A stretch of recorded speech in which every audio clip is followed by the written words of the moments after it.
I found out that my wife is cheating on me, but she and Josh don't know that I know it. Josh, by the way, is or was my best friend. I know, it's a cliché. But clichés become clichés because they happen so often. I had no idea how to deal with this. The thing is, I couldn't understand why he had my wife. Don't get me wrong, my wife is definitely a beauty. She's in her 30s, and even after 2 kids, she looks damn sexy in a bikini. But his wife Carla is just as hot, if not hotter. Carla is quite tall, standing at 5 feet 7 inches, with red hair that hangs down to the middle of her back, and green eyes that seem to be able to see deep into the soul. I found out that her measurements were 36, 23, 34, and I won't deny that she turned me on. After I found out about Josh and Heather, I did nothing for several weeks, trying to decide what to do. I loved Heather and wondered if there was any way to save our marriage. It seemed unlikely, but I couldn't know for sure until we talked. On Friday, I decided to meet with her, but had to postpone it until Monday. Why wait 2 days? My wife received a call from a very sick friend who needed help, and she rushed to help. I had no doubt that if I called Josh and asked if he wanted to play golf on Saturday, Carla would come up and tell me that Josh was not at home and had gone somewhere for the weekend. My parents had taken the kids to their lake house, so being away from my wife and kids meant I was going to have a quiet weekend alone, and it might very well be the last quiet weekend I'll ever have. On the way home, I stopped, bought a case of beer, and firmly decided that by Sunday evening, all 24 bottles would be empty. When I got home, I put on shorts and a t-shirt and went to the kitchen. Dinner this evening will be simple. I opened a package of hot dogs and put them in a pot to boil, chopped an onion, and took a can of baked beans out of the pantry. I poured the beans into the pan, put it on the stove, and opened a second can of beer. I was rummaging through the refrigerator for mustard when the doorbell rang. I opened the door and saw Carla standing there. She was wearing a tank top but didn't seem to have a bra. She had slippers on her feet. The nipples pressed hard on the t-shirt, and I instantly became more aroused. "Are you busy?" "Partially. I cooked dinner and drank beer. Do you mind if I join?" "Not in the least." "I could use some company," I said, stepping aside and letting her in. We went into the kitchen, and she sat down at the table. I knew she didn't drink beer, so I opened a bottle of Merlot and poured her a glass. "Dinner is nothing special," I said. "Hot dogs and baked beans. Quite a simple thing. Fits." The hot dogs were boiling and the beans were bubbling. So I turned off the heat, moved the pans to the cool side of the stove, and took 2 platies from the cupboard. I handed one to Carla. She cooked herself 2 hot dogs and put some beans on her plate. We sat down to eat, and I asked, "What brought you here? Do you know where Heather is?" "She went to help a sick friend." I wonder when this happened. When did that happen? This is Josh's disease. He looked damn healthy when he left the house. You know Josh and Heather are cheating on us, right? And that they are now in room 130 at Arrowhead Lodge. I didn't know where they were, but I've known for a couple of weeks that she's cheating on me. How did you know? I found a condom wrapper in his pants pocket when I was doing laundry. We are trying to get pregnant and don't use condoms. But since he cheats, I decided not to give birth to his child. I don't want to be a single mother if I get divorced, so I used part of my father's inheritance to hire a private investigator. They get together for long lunches, and when he calls and tells me he's working late, he's usually working on Heather. How do you know? I was in the basement working on a bookcase that I'm making now. The phone rang, and I picked up the phone in the basement. Heather must have picked up the phone on the 2nd floor a second before me, and I heard her say the word lover, just as I put the phone to my ear, so I listened calmly, as Josh told her that they would have to miss his usual long lunch at the Marriott because he has an important meeting. I had to listen to her say that she would miss her and that he would have to work hard to make amends next time. "And you didn't do anything?" "I just can't decide what to do. Now I have decided to meet her when she gets home and see what happens next." "Well, what are you going to do? You'll understand in a few minutes." I looked at her in confusion. "What do I understand?" She stood up, came over, and sat on my lap. "I see the way you look at me, and I know damn well that if we weren't married, you'd be after me. We may both still be married, but we are no longer obligated to be faithful to Josh and Heather. They have freed us from that obligation." She hugged me and, having reached my manhood, began to excite me. I moved to get more comfortable. I looked at her in amazement. She leaned down and her lips met mine. Carla broke the kiss and said, "I'm going to take revenge to the end." Even though we decided to have a baby, I managed to come up with excuses not to have sex during my fertile period, just in case I went to the doctor and got a diaphragm. How bad do you want revenge on Josh? Why do you ask? I intend to take full revenge. I am currently in my most fertile state and my diaphragm is in my purse. This means that's exactly what it means. Carla was right. It would be full-fledged revenge if Josh raised my child thinking it was his child. I smiled. While caressing Carla, I discovered that she was not wearing underwear. She moaned and whispered, "Oh yes," I broke the kiss and said, on Heather's side of the bed, "That's where I want you, on Heather's side of the bed." She got up from my lap and said, "Come on." We both hurriedly undressed when we got to the bedroom. Carla naked was stunning, and she had something I'd never seen before except in men's magazines. She was completely shaved. I already mentioned that Heather was a beauty, but why Josh would fuck my wife when he had a woman like Carla was completely beyond me. Carla seemed to be thinking along the same lines. She looked at my naked body with puzzlement, and when I asked her what she was thinking about, she replied, "I just do not understand. Your manly tool is vastly superior to Josh's. So why does Heather want to fuck my husband when she has you and this tool at home and ready to go? I don't think this makes any sense." "Doesn't matter. You are here now and others do not exist now. You are absolutely right. Take me to bed and take me." I pointed to Heather's side. Carla smiled and said, "You take me on Heather's side and then we'll go to me and I'll take you on Josh's side." Agreed. She lay down on the bed and demanded hard sex. I did what the lady asked.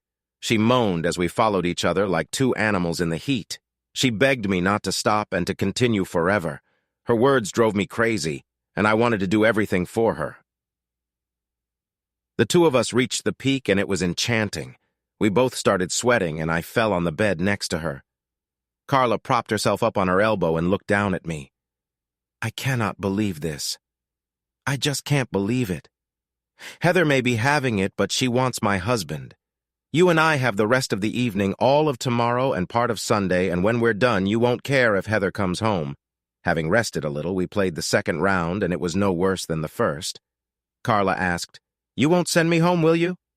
"Stupid girl," I said, pulling her towards me. We fell asleep, hugging each other. This morning I woke up before Carla, and looking at her, I couldn't help but think that my betrayal with Josh's wife had lowered me to the same level as Heather. Of course, this can be attributed to Heather's betrayal, which freed me from my vows. What she did I can do too, right? What's good for the goose is good for the gander, right? But for me, the main thing was that I cheated on my marriage. I couldn't pretend to be moral in my conflict with Heather. True, she didn't know that I had cheated, but I knew it. I didn't notice that Carla was awake until she said, "You look thoughtful." "What are you thinking about?" I told her. She replied, "I made the same promises you made when I married Josh. So I guess that makes me a liar too, but I don't think so. Josh made the same vows I did and then broke them. To me, this means that we had a contract, and if we were doing law, if I remember correctly from my business law classes, Josh was in breach of the contract, and the contract could be declared void. I know marriages aren't treated that way, but that doesn't change the fact that Josh and I had a contract and he broke it with me, which means, at least for me, that I'm no longer obligated to honor it. You should look at your marriage the same way. You don't deceive your beloved. You only do what her breach of contract allows you to do. Enough about this. Feed me, and then we should go to my place and reconsecrate the side of the bed where Josh slept and worked on getting me pregnant. She started to excite me, and then we took off. If she wasn't pregnant by the time we fell asleep at her house, it wasn't because we didn't try hard enough. In the morning, she asked when the children would be home, and I replied that it would be around 6. She fed me steak and eggs for breakfast, telling me that I would need energy if I was going to do anything nice for her that day. We parted ways around 4 so I could head home and be there in case my parents arrived earlier than expected. Before I returned home, Carla asked me if I had made my decision, and I admitted that I had not. "Are you a good enough actor to pretend that everything is fine?" "I don't know. Why is this necessary? Because in my opinion, the best revenge is to continue doing what we did over the weekend. I want to continue until I get pregnant. Besides, you have to think about your children. Divorce will tear you away from them because here, the courts always give custody to the mother. You might be able to see them every weekend, but that would only be if Heather wasn't too mad at you to find some reason for you not being able to see them. My advice is to put up with this bitch. Live as usual, except that you and I will have wild sex every chance we get. I doubt it, Carla. Sooner or later, the traitors will be caught. If they catch us, it will reduce our chances of maintaining a high level in any conflicts. We caught them because of stupid mistakes. You found out about Heather because they were both stupid enough to use home phones to communicate. I found out about this because Josh was so sloppy that he brought the evidence home in his pants pocket. We will not give this kind of chance. We'll buy a couple of track phones at Walmart and use them to keep in touch and to keep our spouses from accidentally finding them. We'll leave them on our desks. We will always know when they meet and we will get together at the same time. No, we can't do that.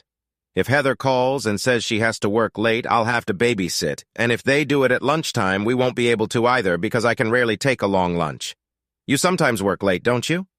When you do this, she will have to be home to look after the children. I play cards with a few girlfriends from college every Wednesday night, and I sometimes stop for drinks after work with the people I work with, and Josh is used to it. Another thing we can do is tap into our phone lines so we know what they are talking about. Are you in game? You've thought of everything, haven't you? Maybe I missed something, but if we both work together, I think we can cover all sides. Are you sure you want this? I'm absolutely sure. As I told you at the very beginning, I want to get back at Josh.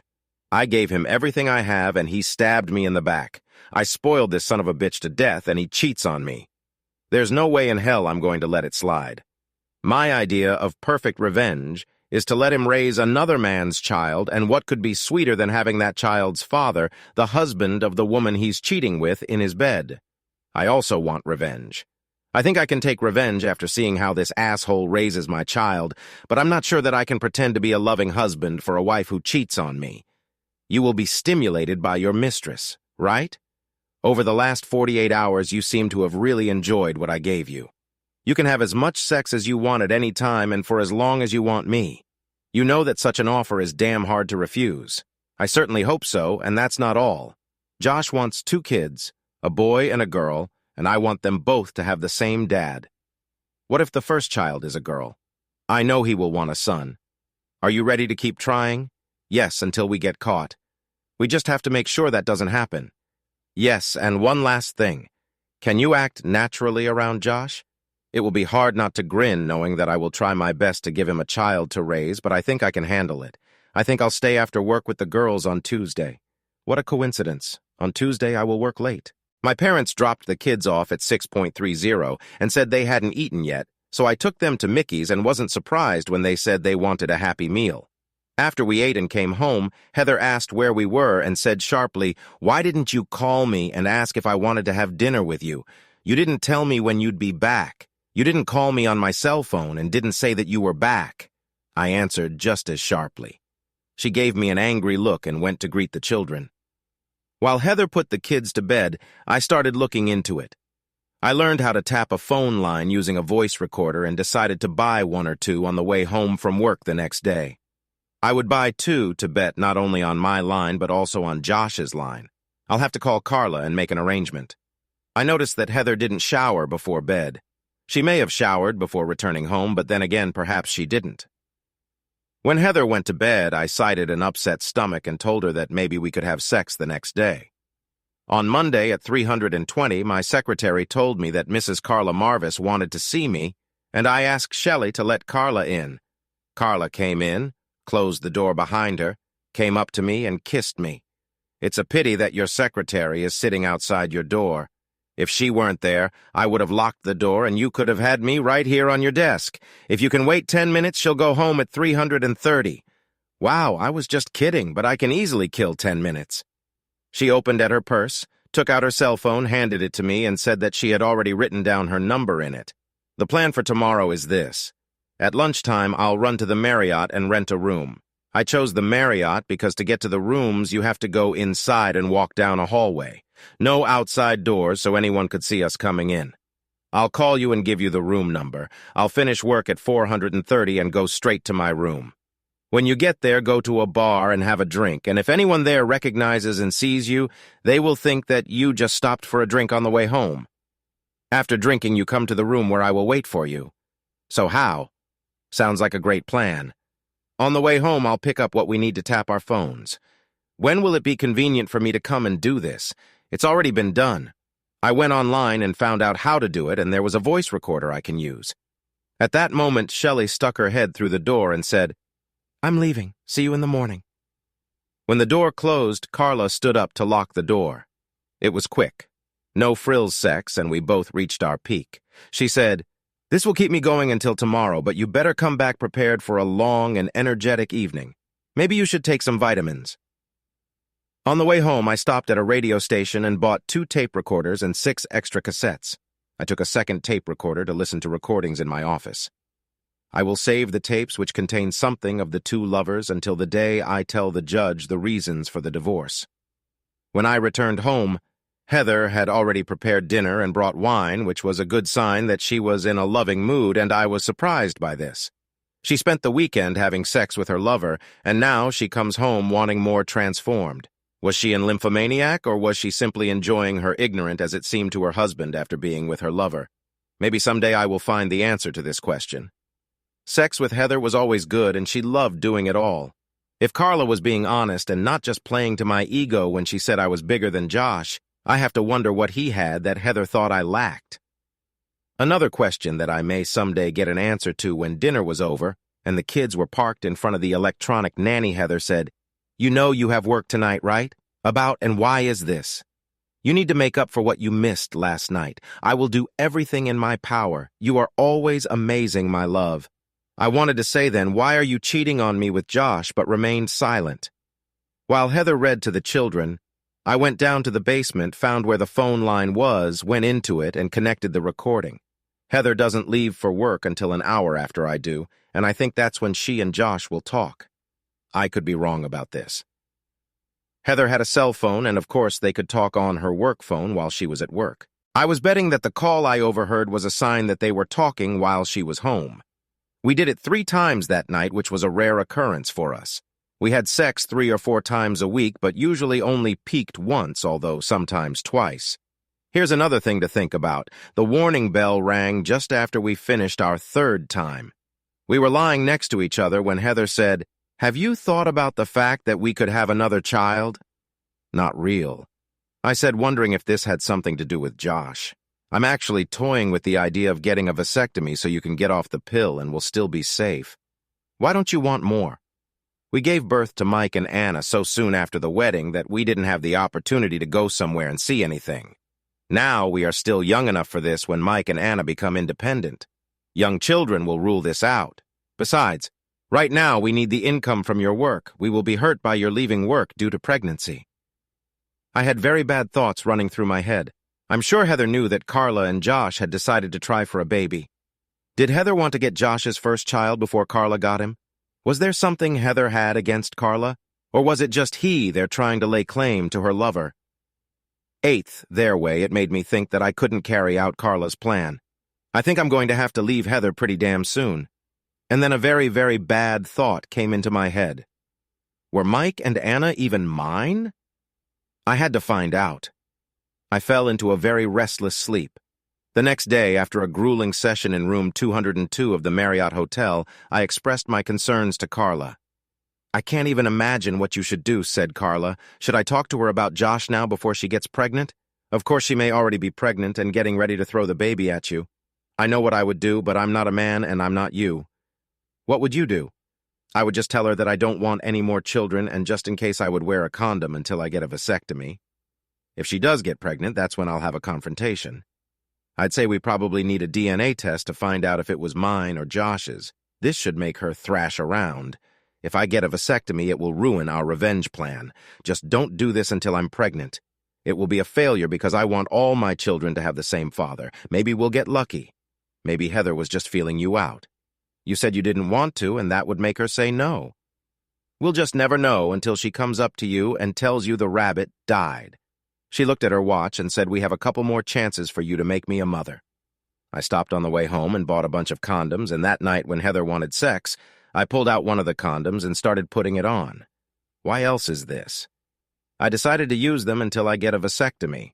I really don't want any more children. Well, take it off. I hate this feeling. I'll stay on the pill and use spermicide until I can adjust to the diaphragm. This way, we will be completely safe. You hate feeling them, I thought as I finished rolling it. Heather was a virgin when we got married, and I never used a rubber band with her. When did she realize she didn't like feeling, and with whom? Whatever it was, it only strengthened my decision to find out about the paternity of my 2 children. Then I remembered that it was because Josh used rubber bands when he slept with Heather that Carla realized that Josh was cheating on her. I was still planning on getting tested. If you don't already have spermicide, I'll use the condoms I bought today. I don't have it, but I'll buy it tomorrow and make an appointment with the doctor about the diaphragm. I don't want you to have a vasectomy. I want to keep this option open in case you ever change your mind. I left the rubber band and climbed onto the bed. We had sex. After we finished it, I went to the bathroom. When I returned to the bed, Heather was lying on her side, sleeping. It was time to go down to the basement and check the tape recorder. A couple of unimportant calls and then, "Hello, good morning, honey. Do you miss me? Of course you know. Shall we have lunch today?" "Yes, but I think our lunch meetings will end soon if we don't find somewhere cheaper. These motel rooms are killing my family budget. I can't keep pulling out of it. Sooner or later, I won't have enough money to feed my family, and I will understand why. I'll try to think of something." On Wednesday evening, this one, and here he used obscene language referring to Carla, had a card party. "Have you already figured out how to get out of the house?" "Not yet, but I'm working on it. I'll cross my fingers. I need more from you than I get in a 45-minute lunch break." "Me too, my love. We'll talk tomorrow. Certainly. Bye, baby." I almost puked when I realized I was with Heather after she let Josh use her this afternoon, but I managed to hold on. I found it interesting that my unfaithful wife not only cheated on me, but also paid for the room.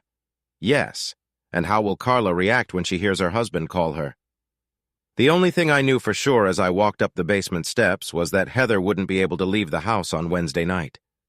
On Tuesday when I got to work, I took my phone out of my desk drawer and called Carla, and when she answered, I said good morning. "Listen," I said, holding the recorder up to the phone and pressing the play button. After listening to the recording and hearing curses addressed to her, she said, "When the time comes, I will kill this bastard." "Yeah, about Wednesday. What are you going to do?" "I think I'll have to work late on Wednesday, but I won't let her know until it's time to finish work. She doesn't have enough time to call a nanny." "Did you hear that Heather pays for the room?" "This doesn't surprise me. Josh has always been cheap. I think if you're going to work late, I'll skip my card night and we can meet. I'll call you tomorrow and arrange everything." At breakfast on Wednesday, Heather asked me if I had plans for the evening. I said no and asked what was wrong. The girls from work were talking about having a couple of drinks after work and chatting. "I can't do this if you don't look after the kids." "It's not a problem." I kissed her and went to work. I went to the Marriott, rented a room, and when I got to work, I called Carla. Heather finishes work at 5, so I called her at 4:40 and told her I would be late at work. There are some issues with Henderson's contract that need to be resolved before Nathan goes to meet them tomorrow morning.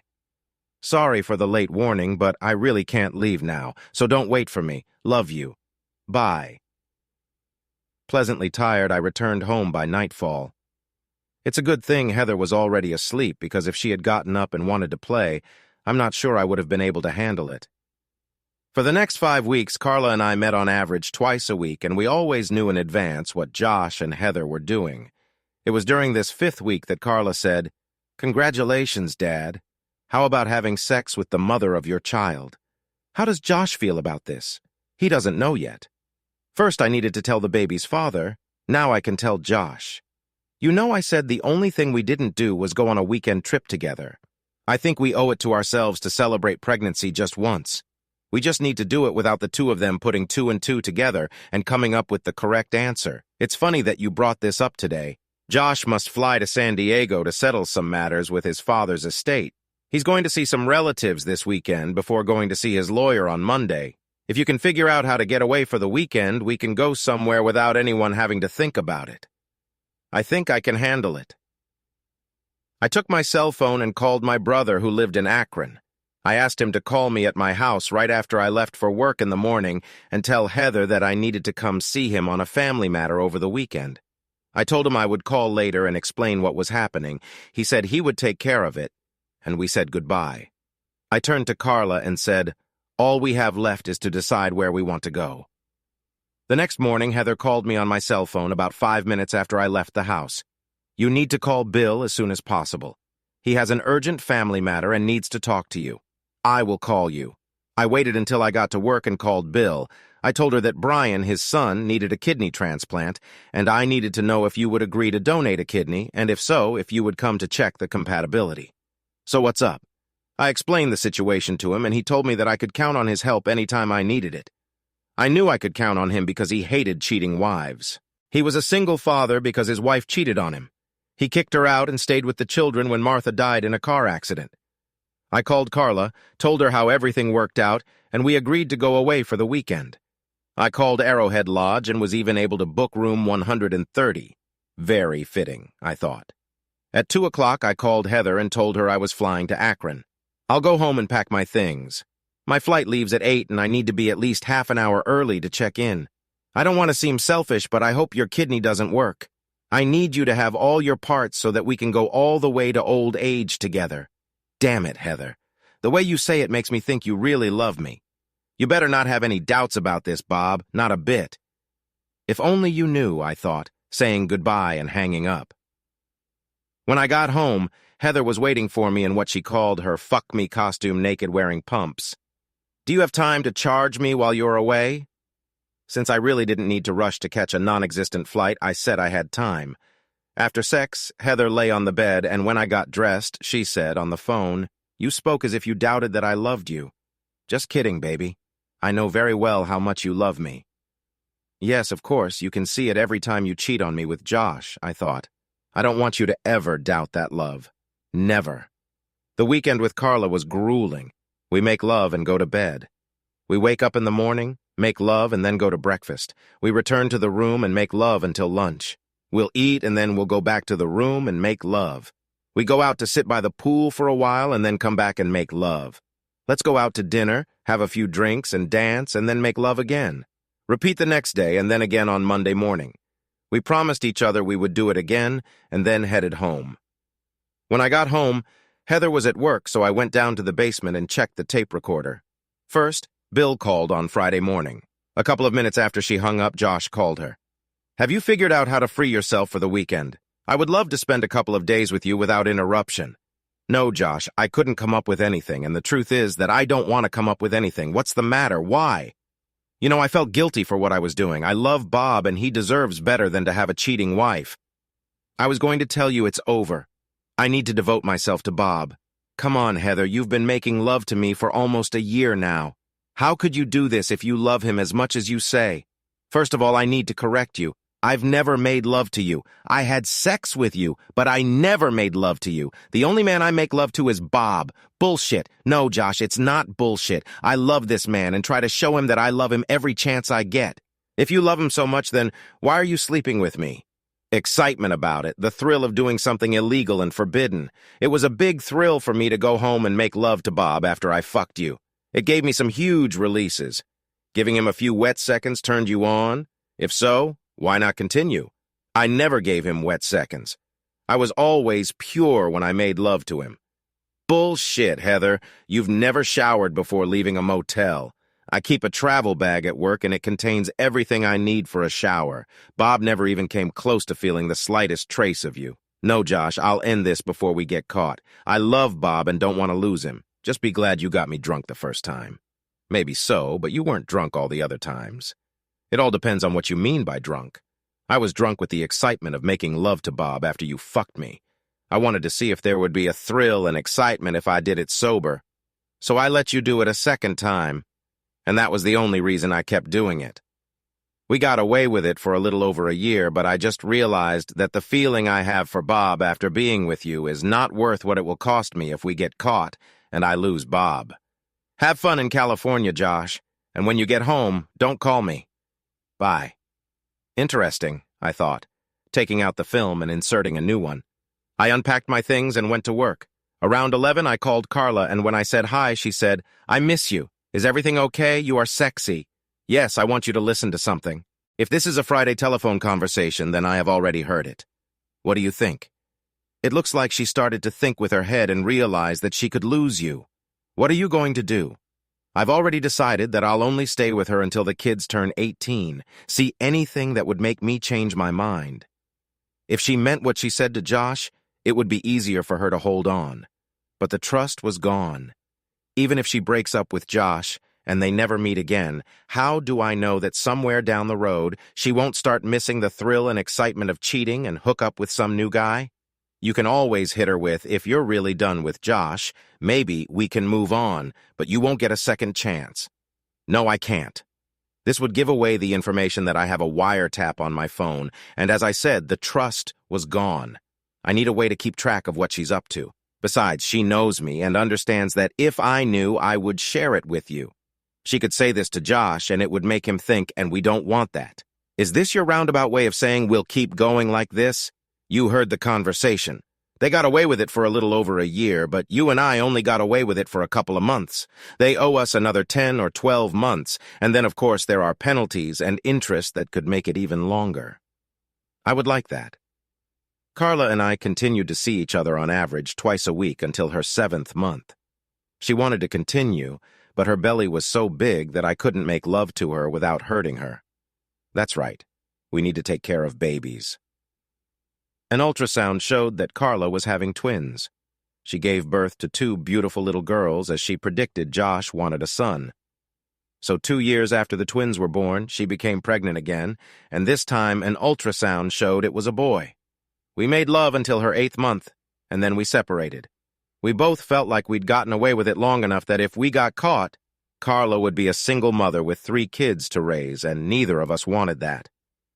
As Carla put it the last time we were together, the goal was to take revenge on the deceiver by giving him other people's children to raise.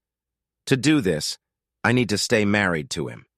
Josh got a promotion that required him to move, and I haven't seen or spoken to Carla since they moved, but I think about her often and fondly. It's been 6 years, and as far as I know, at least based on the phone wiretapping, Heather hasn't contacted anyone else. On the other hand, she and Josh had been doing what they were doing for over a year, and I had no idea. She might wise up and stop using her house phone for illicit communications, but I've been keeping a close eye on her and have yet to see anything that would indicate that. She's doing her best to spoil the hell out of me, and I'm critically rethinking my plan to leave her when the kids turn 18. That will be another 4 years for Mike and 5 for Anna. I'll just wait and see, and subscribe to our channel so that your second chaff doesn't cheat on you, and go ahead and listen to the next story. Because this story is nothing compared to the next one. If you're under 18, don't even think about listening to the next one.